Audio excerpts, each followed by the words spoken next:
যেই কথাটা অষ্টপ্রহর কেবল বাজে মনের কানে, যেই স্মৃতিটা উস্কানি দেয় ভাসতে বলে প্রেমের বানে, সেই সব কথা নিয়েই আমাদের নিয়মিত আয়োজন আমাদের কথা। দর্শক, আমাদের কথার আজকের আয়োজনে পুরো সময় জুড়ে থাকছি আমি জাহিদ হোসেন। অন্তর্বর্তীকালীন সরকারের প্রধান উপদেষ্টা বলেছেন, কাউকে বিশৃঙ্খলা এবং নৈরাজ্য করার সুযোগ দেওয়া যাবে না। দর্শক, প্রধান উপদেষ্টার এমন বক্তব্যের প্রতিক্রিয়ায় সাধারণ মানুষ কী ভাবছেন তা নিয়েই আমাদের আজকের আয়োজন আমাদের কথা। দর্শক, সাধারণের কথা শোনার পূর্বে চলুন দেখে আসি এ বিষয়ে একটি প্রতিবেদন।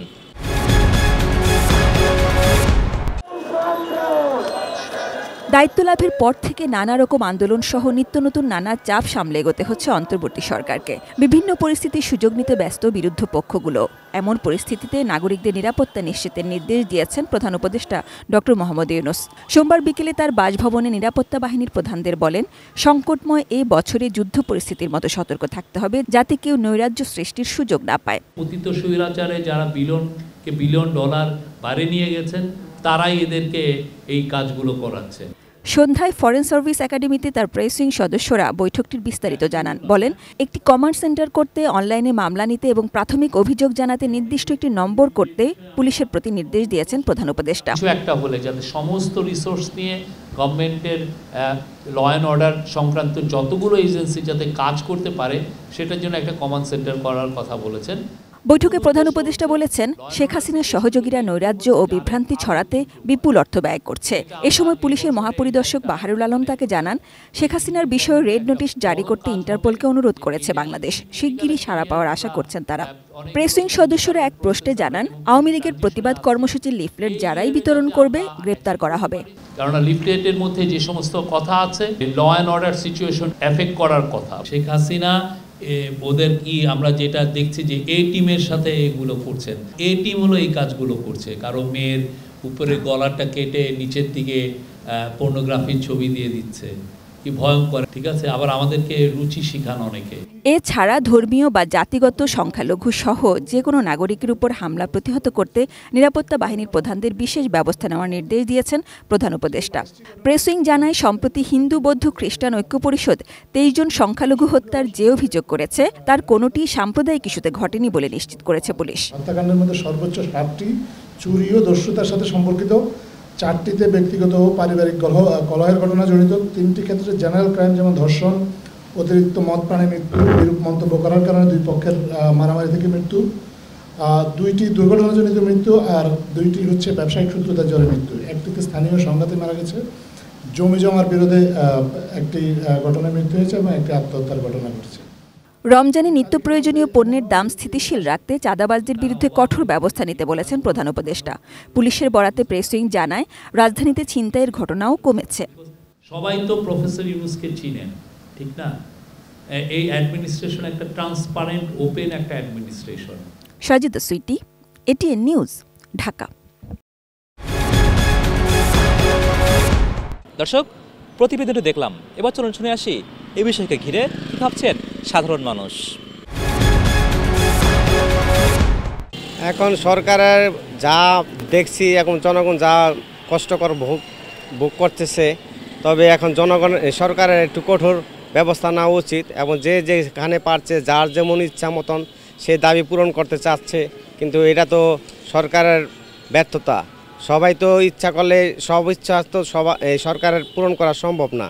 তাই সরকারের একটু ভালোভাবে কঠোর হওয়া উচিত এবং আইন শৃঙ্খলার একটু উন্নতি করা উচিত। এর আগেও যখন অন্তর্বর্তীকালীন সরকার গঠিত হয়েছিল, তারা কিন্তু দলীয় একটি সরকারের আন্ডারে থেকে গঠিত হয়েছিল এবং তাদের কোনো আসলে নিরপেক্ষ অবস্থান ছিল না। কিন্তু এই মুহূর্তে যে অন্তর্বর্তীকালীন সরকার বাংলাদেশ দেখছে, সেটা কিন্তু একদমই হচ্ছে নির্দলীয় একটি অবস্থান থেকে বাংলাদেশকে নতুনভাবে প্রেজেন্ট করার জন্য তারা এসেছে।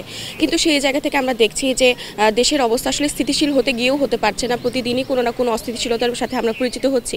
তো এই জিনিসটা বাংলাদেশে আগেও ছিল, কিন্তু এখনকার পরিস্থিতি যেহেতু আগের থেকে আলাদা, তবে অবশ্যই এই অন্তর্বর্তীকালীন সরকারকে এই ধরনের নৈরাজ্যের হাত থেকে রক্ষা করার জন্য কঠোর অবশ্যই হতে হবে এবং সেক্ষেত্রে সাধারণ মানুষকে আসলে অনেক বেশি হেল্পফুল মনোভাব বা ফ্রেন্ডলি মনোভাব রাখতে হবে। কারণ দেশের স্বার্থে আমাদের মনে হয় যার যার অবস্থান থেকেই আমাদেরকে কঠোর হওয়া দরকার। সরকারের এই কঠোর অবস্থানে আসার ভূমিকাটা আরও আগে অবতীর্ণ হওয়া উচিত ছিল। কারণ বর্তমানে তারা নমনীয় ছিল বলেই যে যার মতো পারতেছে আন্দোলন করতেছে। এবং কিছুদিন আগে আব্দুল কাদের যিনি ছিলেন সমন্বয়ক, সে কিভাবে বলে যে যার যত দাবি আছে সেগুলো নিয়ে চলে আসেন শাহবাগে। এটা তো আর দাবির শহর হতে পারে না। আমাদের দাবি যেটা ছিল স্বৈরাচার পতন, সেটা হয়ে গেছে। আমি অবশ্যই এটাকে বলবো যুক্তিযুক্ত, কারণ হচ্ছে সে প্রথম থেকেই আন্দোলনের পরপর যখন এমন একটা সরকার আসলো, আমাদের সবার আস্থাভাজন একটা সরকার, আমাদের সর্বপ্রথম হচ্ছে চাওয়া এটাই ছিল যে হচ্ছে আইনের শাসন সুনিশ্চিত হবে, ঘুষ বলেন, বিভিন্ন সেক্টর বলেন, সব কিছু বন্ধ হবে, তারপর আইন শৃঙ্খলা ঠিক মতো ফিরবে। কিন্তু দেখা যাচ্ছে সরকার আসার পরপরই বিভিন্ন চ্যালেঞ্জের সম্মুখীন হচ্ছে। সেগুলো দেখা যাচ্ছে সবাই আগে যেমন 15 বছর কোনো আন্দোলন হয়নি, ঠিক সেই পরিমাণে সেটা দ্বিগুণ কেন 3 গুণ হারেও বেড়ে গিয়েছে। রাস্তাঘাট অবরোধ করা, যে যার মতো দাবি নিয়ে দাঁড়িয়ে যাচ্ছে, আর কিন্তু সেই দুর্ভোগগুলো পোহাতে হচ্ছে আমাদের সাধারণ জনগণের।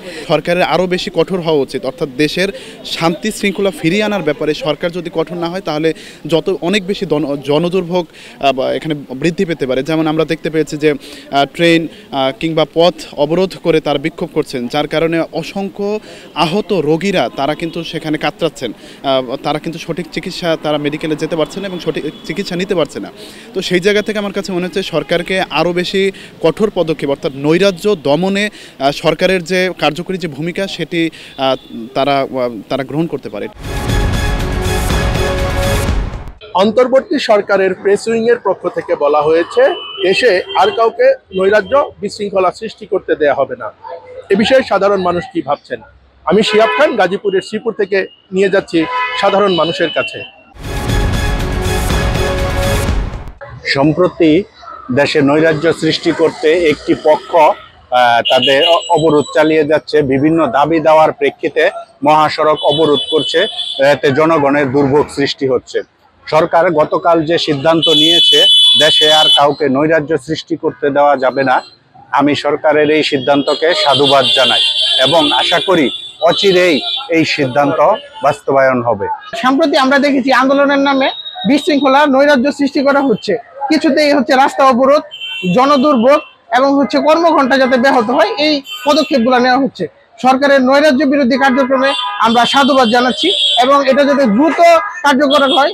মানুষ দৈনন্দিন প্রয়োজনে বাসা থেকে যখন বের হয় রাস্তায় গিয়ে ভোগান্তি শিকার হয়।